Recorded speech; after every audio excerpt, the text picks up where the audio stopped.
Politics as usual.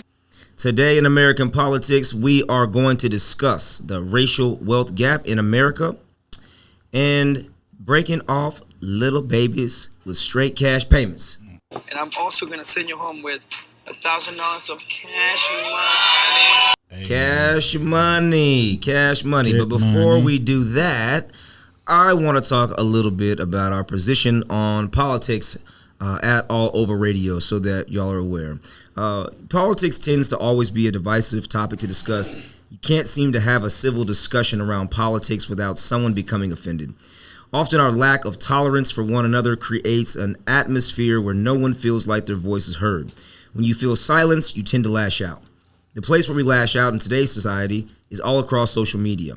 But on AllOva Radio, we want to let you know that we hear your voice and we invite you to join the discussion with us. Our show is designed to talk with you, not at you, as I was saying before. And our overall goal is to give you back some of the power that comes with having your perspectives and voices heard. In other words, we want to give back the power to the people. We want the power for the people. That's all we ask in our country, dear. Yeah, that's a jam right there. Curtis Mayfield, Listen, man. bro, I listened to that 3 or 4 times after you sent it to me. I let it ride. Yeah, power to the people, man. And we want to hear y'all's voices. We mean that. And we're going to start, sourcing some of y'all's perspectives and opinions from our posts and across the web on politics and discuss some of these things. And I want to talk a little bit to go back and a thought that a gentleman had on reparations from our previous episode. And are you guys ready for a little riddle? Okay. It's a little riddle. And I wanted to read this because this individual took the time to put this. This was from our YouTube on Black People Demand Reparations from a guy named PB. All right, now listen to this, okay? Y'all ready? Okay, tune your ears. He says, well, you walk into the shop and shopkeeper sells a ware that is available for sale, but is morally questionable. But is available for sale, so you purchase it. A few years later, the product is banned.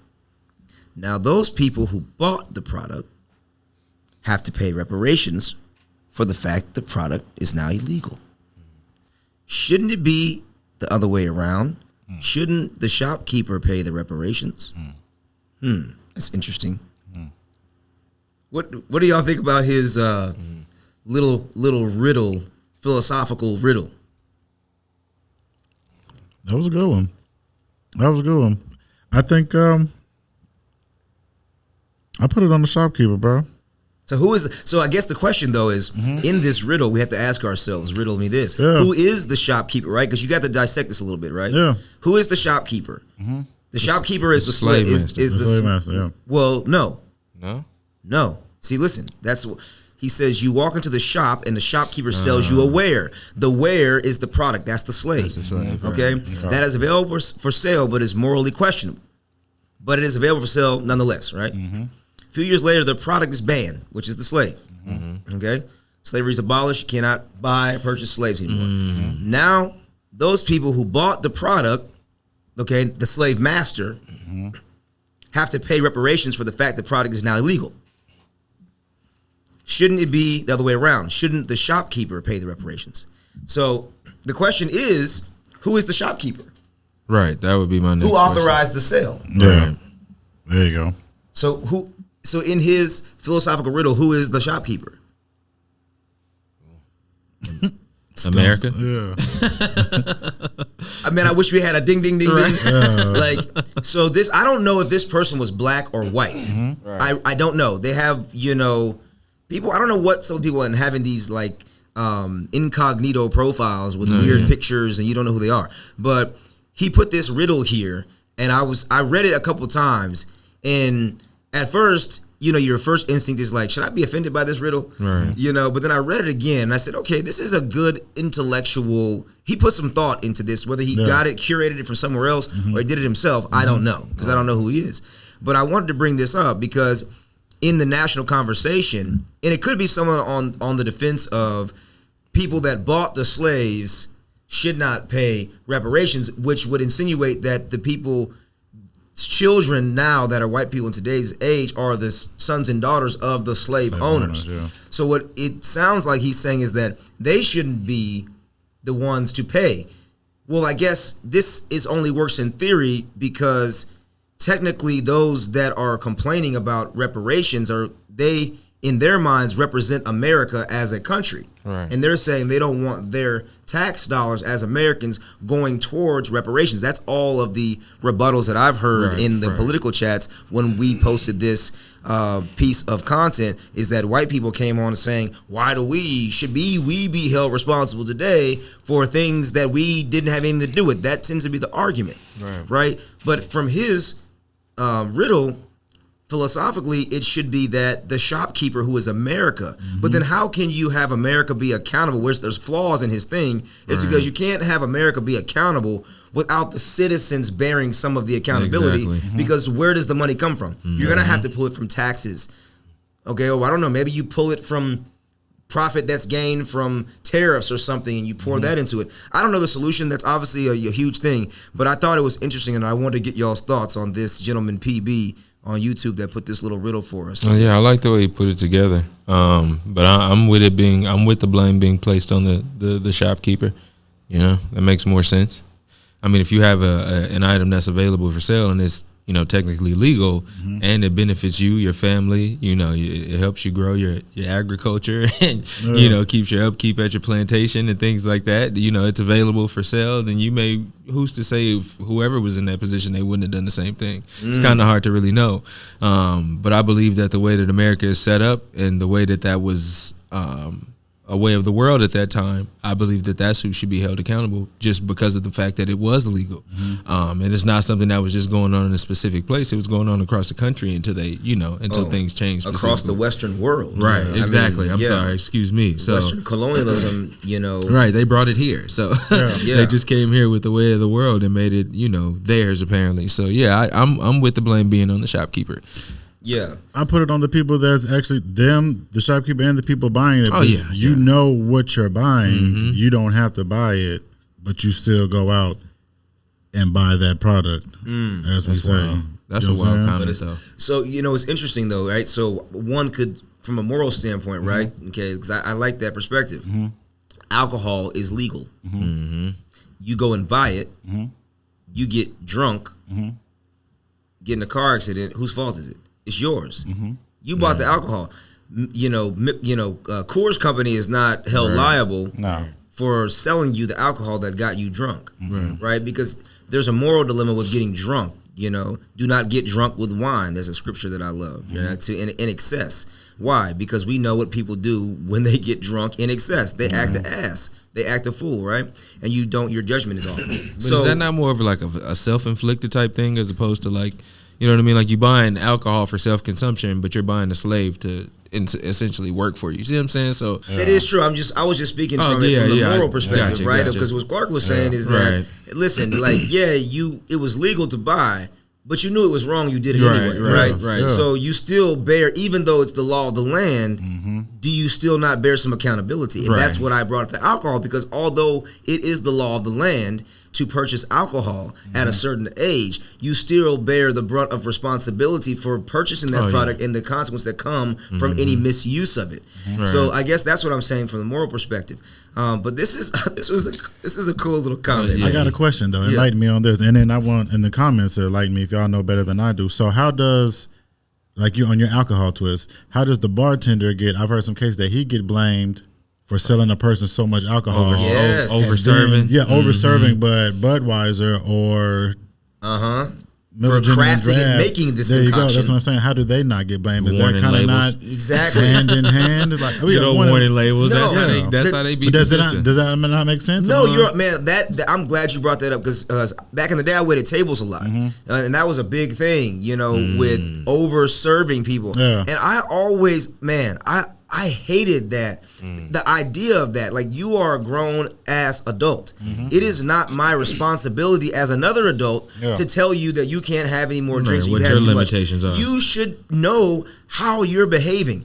I see people will go out and drink at a bar for hours and not eat a single thing. Lord. That is the most asinine thing. Yeah. Like, what are you doing? There's such a lack of responsibility, but yet the TABC in Texas will say, bartender, restaurant, you are responsible if this person gets in a drunk driving accident because they drank too much, they got in their car, they crashed into somebody, but you served them. Well, I don't know your tolerance. Exactly. Some people, like for me, I don't drink a lot of alcohol, so my tolerance is super duper low. Mine too, yeah. You see what I'm saying? But I know people that are my size, man, that can drink people y'all size under the table. Oh, yeah. So who's to know? Like, so now what I'm doing is monitoring your behavior, right? You're making me responsible to watch you as I'm also having to do my job. Right. I have to serve people. I got to make drinks. I got to get bar food. I got to go over here. And now I got to watch your slurred speech, mannerisms, behavior, how you're interacting with other patrons, and then make an uncomfortable, awkward decision to tell you that you can no longer drink. That should not be on the onus. I agree with you for the bartender. That should be on the individual consuming the alcohol. Right. So what happens then? Okay, say you're busy waiting tables, 3-4 tables is a poppin' night.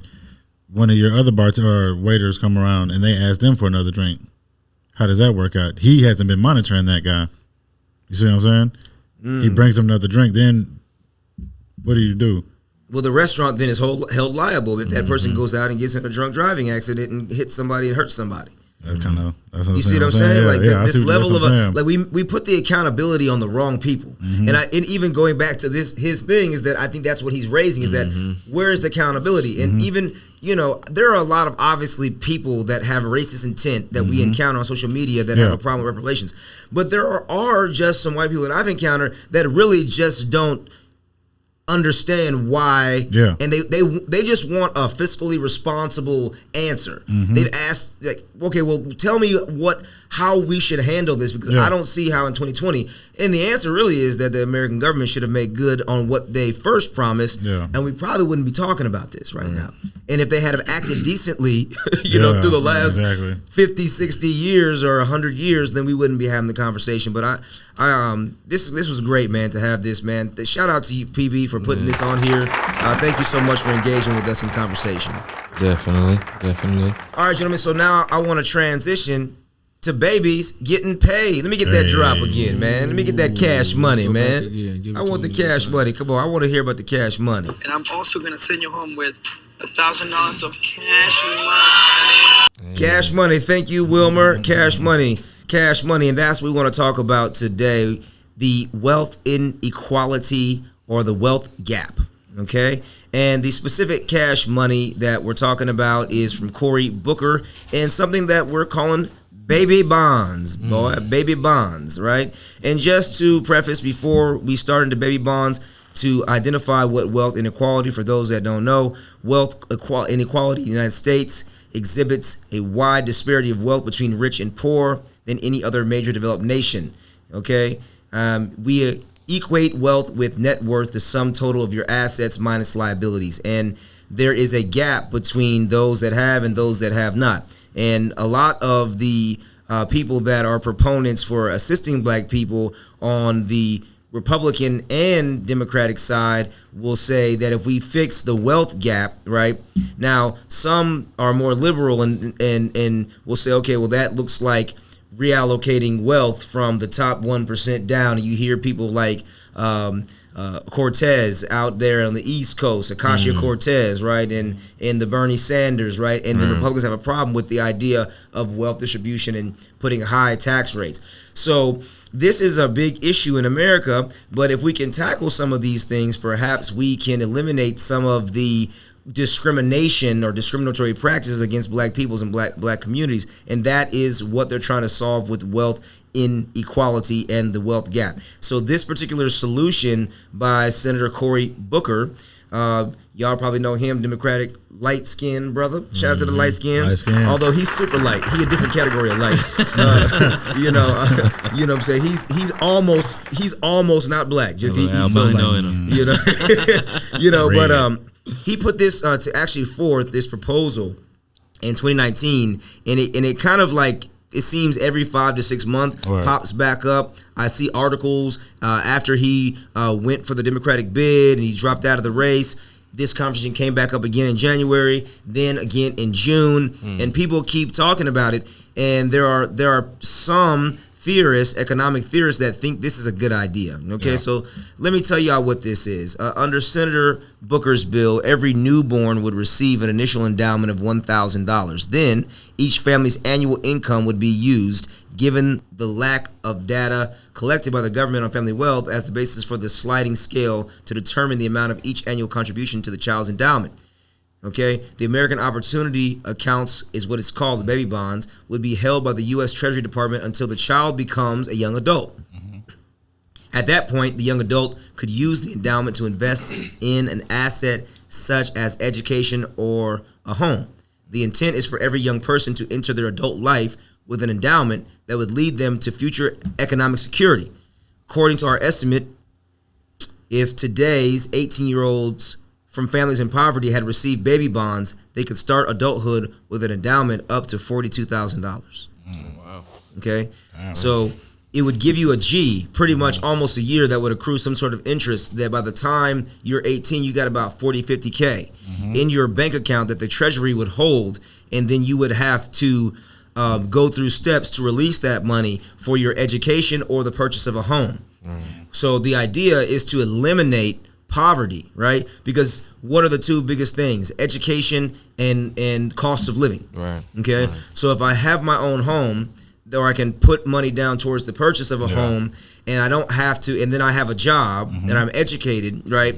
Then I have equity in the neighborhood. Okay, I'm not having to be a renter. I'm a homeowner, right? And we create more stability in communities. So this is the idea behind this. What do y'all think about this baby bonds, man, and this straight cash money every year till you're 18? I'm not mad at it. Not mad at it at all, yeah. Is it retroactive? Yeah, I got some questions. The hell was this? Where was this at for me? But I think that would be awesome. I mean, you get to a certain point, like I said, you can start adulthood with 42 G's. That means, you get to that phase where, what your parents say, you 18, you got to get out of my house. And it's like, okay, cool. Gladly. I got 42 cents. I got 42 racks in the bank right now. I'm good. Now, do I think it would make a difference? Yes, of course. Now, depending on who has access to that 42,000 once that kid gets to a certain age. If it's only them, then but you know how it is. Parents will keep a kid in the house. Hey, you go take that 42,000. Now we in debt here. We could put that towards some of these bills. This house need to be paid off. So those type of things you have to watch out for. But you know what that reminds me of? You remember the movie In Time or something like that with Timberlake? And they had the little joint on their arm. Yeah. And so they was born, they was put with they had a certain amount of money. Yeah, and then when they hit like whatever it was, they were able to use that time. Right. But there's some parents was taking it from their babies as soon as they hit a certain age and using it for bills and debt that they owed. So it's just about how who's there to help you manage it, because having $42,000, $42,253,000 or whatever case may be when you're 18 is cool. Mismanaging it is just as easy as it was for them to hand that check over to you. So I think that's an important part of it too, is having somebody that can teach you how to, invest your money and spend it in the right ways to where you don't blow it. We already see that with the athletes. Man. As soon as you go from not having a dime in your pocket overnight to signing your contract, whatever sport it is, they lose their millions. That's what I'm saying. You see how they act. So just average Joes that ain't playing the profession that we go to 9 to 5s every day. Yeah, you give me 42K. That's a shitload of money. Man, it'd be.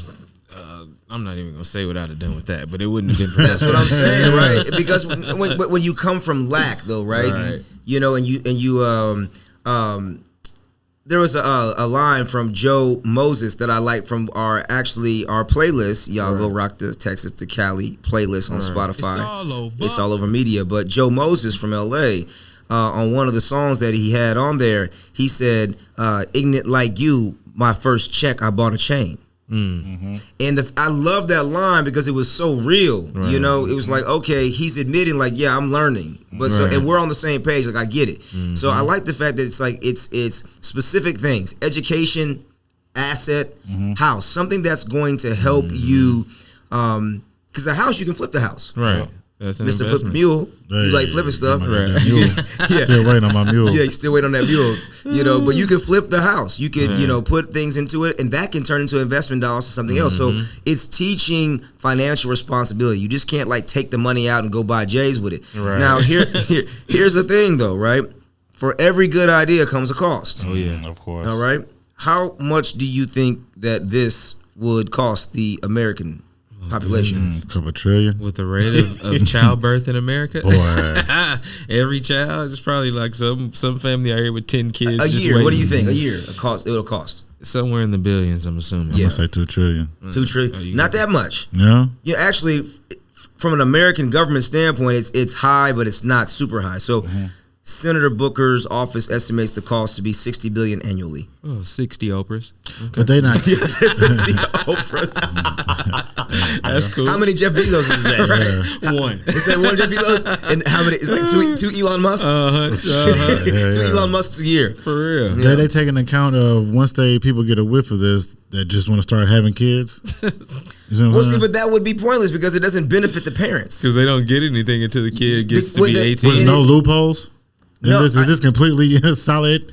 All the They're T's not crossed, supposed to I's get the dotted? 1,000 No, until they get the older, Treasury right? Department Yeah. would hold the money Oh, until they yeah. get 18. So the just parents gotta can't work access the kids. money. Okay, so what happens? You have to like okay. kill your kid or something when he's 8, when Okay, they're 17. so there you go. kill Happy your birthday, kid. son. What happens if the kid dies before the money is released? That's a good question. I'm sure that these are probably what they discuss in the Senate. You know, like what happens in these scenarios. I mean, the money probably would have to be reallocated Right. because that's the taxpayers' money. Is it just held somewhere? It's and probably then- it's probably just you don't if you die, or they may have what will be cool. Let's say unfortunately an untimely death because that's what that is. If I say if now people die every day unfortunately, but if a people child die every dies, day, B. yeah, man, it's real out here, But before 18, maybe that money then goes to some sort of like community or charity. Now that would be dope, right? Yeah, that'd be awesome. You see what I'm saying? If that it's as opposed to just going back to the government, Yeah. it goes into the same community where that kid maybe passed away in to some sort of vetted Right. organizations that can take that money and do work in that kid's behalf on his name. My next question is, what if I don't spend all of that on putting it down towards the house or towards education? If that makes sense. You find a cheap house or something like that. Don't get caught up like they've been You doing can't with find no these house for no 50K unless that's going to be 50K is really just a down payment. down payment, Yeah. right? You know what I'm saying? At the end of the day, but think about a 50K down payment. Like what's the ratio, man? I feel I should know this percentage, but there's a certain percentage that you have to have down on your home, and I'm trying to think. So if you 10%. Excuse me, is it 10%? well no 10. So let's say it's $250,000 house. 10% of $250,000 is what? That's 25,000, right? Yeah. So really, it's more like 20% because you actually on a 250 house you want to have $50,000 down because you got all the closing costs that come in and involved in that, right? So you typically want to have 20% up front of the value of the house added into the closing costs. So about $50,000 could afford you a house for $250. Now here's what's interesting. Do you say, okay, I'm going to buy a house in my neighborhood, like for example in California, cost of living is very high. Right. A house that's $250 looks very different than a house $250 in Dallas. So do I say, deuces, I'm going to go move somewhere else where my $50K, I can get me a $300,000 house. I'm finna make this work. And that goes on along the lines what I'm saying. What if I buy a cheaper house because if I come to Texas and then I still got money, they still leaving me some money. I got an extra $15,000 or something like that. You see For what I'm saying? education. Then that just sits in the bank. That's what I'm saying. Is it? It was sits in the bank or to what? according to what they're saying, it sits with the Treasury Department until you have the approved uses. Okay. Since this is a proposal, it's got not you. fully fleshed out, right? Like, so I'm sure there's probably if I went to go see the bill he presented on the Senate floor, that it probably has all the nuances, Right, okay, and then maybe we follow up with it. You know what I'm saying? Yeah. And ask that, and maybe that's something that even y'all can tell us if. Honestly, as our crew, because we're having a discussion. Like we don't claim to be experts at everything. At all. We're bringing Yeah, I know more than us, man. Put your for 2 real. cents in. Seriously, if you know more about the baby bonds, you have an understanding of that, and you've heard of this, or if you go and research some things, please come back, join the discussion, and let us know. We're really curious to see have some of these questions answered. Senator Cory Booker, if you're listening, I know we're not the Breakfast Club, but feel free to pop in the comment section and give us your 2 cents. Yes, sir. Please do. Yes. Please do.